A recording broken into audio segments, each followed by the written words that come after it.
வணக்கம் நண்பர்களே, நான் தளவாய் மாடசாமி ஃப்ரம் தென்காசி. நான் ஒன்று சொல்லட்டுமா? அமெரிக்க நாட்டில் ஒரு மகன் தன்னுடைய தாய்க்கு கல்லறை எழுப்புறதுக்கு கூட காசு இல்லாமல் ஒரு மண் மேடு அமைச்சு அதுக்குள்ள தன் தாயை போட்டு புதைத்தார். அப்படிப்பட்டவர் தன் ரயில் பாதைகளுக்கு அந்த தண்டவாளங்கள் அமைப்பதற்கான மரத்தை பிளந்து சரியாக வடிவமைத்து கொடுக்கக்கூடிய பணியை செய்து கொண்டிருந்தார். பின்னாளில் தன் கடின உழைப்பால் படித்து வழக்கறிஞராக மாறி ஒரு நீதிமன்றத்திற்குள் வழக்காட செல்கிறார். இவர் ஒரு ஜூனியர் லாயர், இப்போ அங்க ஒரு சீனியர் லாயர் அட்வொகேட், பிரம்மாதமான வாதத்தை வெளிப்படுத்தக்கூடியவர். அவர் போய் வழக்காடிக்கிட்டு இருக்கிறாரு.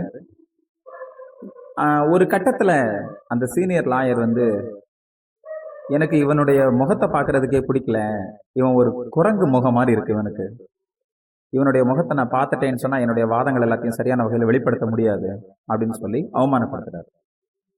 ஆனா அன்னைக்கு நைட்டு தன்னுடைய குறிப்புகள்ல எழுதி வைக்கிறாரு, இப்படி அவமானப்படுத்தப்பட்ட மனுஷன் அந்த சீனியர் லாயர் என்ன அழகா வாதாடினார், அவர் மாதிரி நானும் வாதாடக்கூடிய ஒரு நல்ல லாயரா மாறணும் அப்படின்னு நினைச்சார். பட் அந்த தொழிலை விட அரசியல்ல ஈடுபட்டு அதுக்கப்புறமா குடியரசுத் தலைவர் மாளிகைக்கு போயிட்டார். அங்கே அந்த கட்டத்துல அடிமைத்தனம் அமெரிக்காவில் ரொம்ப அதிகமா இருக்கு. சோ உள்நாட்டு போர் இருக்கு. அடிமைத்தனத்தை ஒழிக்கிறதுக்காக இவர் ஒரு உள்நாட்டு போர் ஒண்ணு நடத்தி பணக்காரங்கள்ட்ட இருந்து அந்த அடிமைத்தனத்தை நீக்கிறதுக்காக போராடணும். தென் மாநிலங்களுக்கும் அந்த வட மாநிலங்களுக்கும் இடையில இருக்கக்கூடிய அந்த பிரிவினை பிரச்சனையை இவர் ஒரு உள்நாட்டு போர், சோ இராணுவத்தின் மூலமா கட்டுப்படுத்தணும் அப்படின்னு சொல்லிட்டு ஒரு சிவில் வார் நடத்துறாரு. அந்த நேரத்துல தன்னை யாரு அவமானப்படுத்தினாரோ அந்த லாயரையே கூப்பிட்டு அந்த சிவில் வார் நடத்துறதுக்கான மிலிட்டரி கமாண்டரா நியமிச்சார். ராணுவ அமைச்சர், டிஃபென்ஸ் மினிஸ்டர் அந்த நேரத்துல ராணுவ மிலிட்டரி கமாண்டர். அவர் பேர் என்ன பேரு? ஈடுவின் மாஸ்டர்ஸ் ஸ்டாண்டன். சரி, யார் அப்படி நியமிச்சா? Abraham Lincoln. அவர் ஒரு சினிமா தியேட்டர்ல நாடகம் பார்த்துக்கிட்டு இருக்கும்போது ஜான் வில்க்ஸ் பூத் அப்படிங்கிறவரால சுடப்பட்டு கொல்லப்பட்டார். அவருடைய உடல் வெளியே கொண்டாந்து மரியாதைக்காக வைக்கப்பட்டிருக்கு. அந்த நேரத்துல அந்த ராணுவ அமைச்சர் வந்திருக்கார் அந்த இடத்துக்கு. அவர் இவர் அமெரிக்க நாட்டுக்கு மட்டும் சொந்தமானவர் அல்ல, இவர் இந்த உலகத்தின் யுகங்களுக்கு சொந்தமானவர் அப்படின்னு எழுதியிருக்கார். தான் யாரை அவமானப்படுத்தணுமோ, இவன் முகத்துல முழிக்க முடியாதுன்னு சொன்னமோ